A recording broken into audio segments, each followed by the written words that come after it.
प्रधानमंत्री नरेंद्र मोदी स्वच्छ भारत मिशन 2.0 अभियान शुभारंभ करिसेंति। स्वच्छ भारत मिशन प्रथम भाग अभियान रे ग्रामांचल स्वच्छता उपर गुरुत्व दिया जायतिबा बेले स्वच्छता मिशन 2.0 रे सहरांचल स्वच्छता उपर ध्यान दिया जाउछि। प्रत्येक शहर रे विशुद्ध पानीय जल जोगाण और सहर गुड़िक प्रदूषण मुक्त ए मिशन प्रथम लक्ष्य रही बोली निज संबोधन में कहिसेंति प्रधानमंत्री।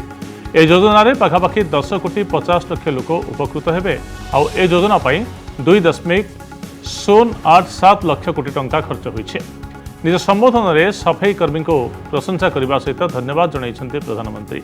स्वच्छता मिशन अभियान प्रकृत महानायक सफाई कर्मचारी बोली कहिसेंति प्रधानमंत्री।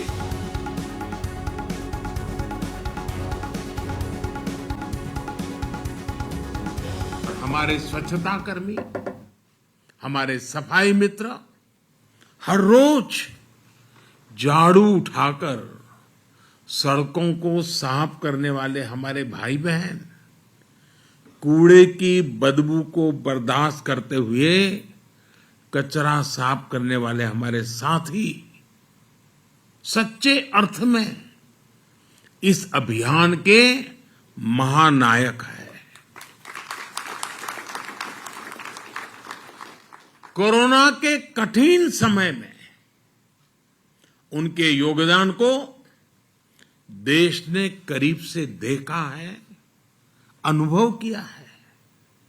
मैं देश की इन उपलब्धियों पर हर भारतवासी को बधाई के साथ ही स्वच्छ भारत मिशन अर्बन 2.0 और अमृत 2.0 के लिए शुभकामनाएं देता हूं।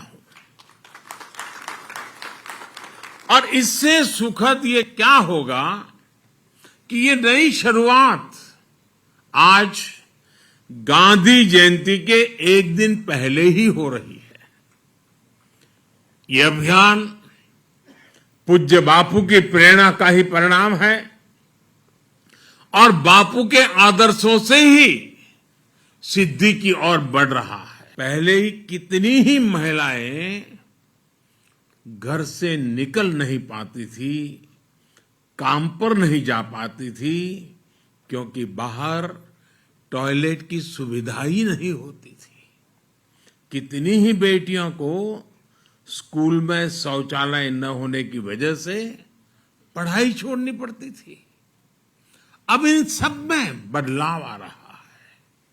आजादी के 75वें वर्ष में देश की इन सफलताओं को, आज के नए संकल्पों को पूज्य बापू के चरणों में अर्पित करता हूं और नमन करता हूं। आजादी के इस 75वें साल में देश ने सबका साथ, सबका विकास और सबका विश्वास के साथ ही सबका प्रयास का आह्वान भी किया है। सबका प्रयास की ये भावना स्वच्छता के लिए भी उतनी ही जरूरी है।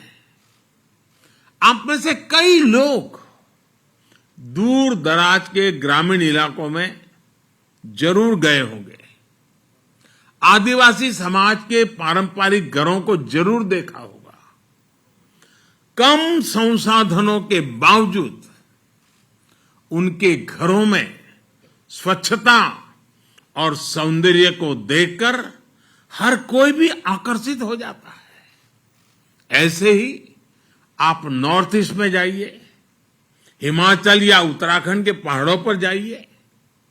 पहाड़ों पर छोटे छोटे घरों में भी साफ सफाई की वजह से एक अलग ही सकारात्मक ऊर्जा प्रवाहित होती है।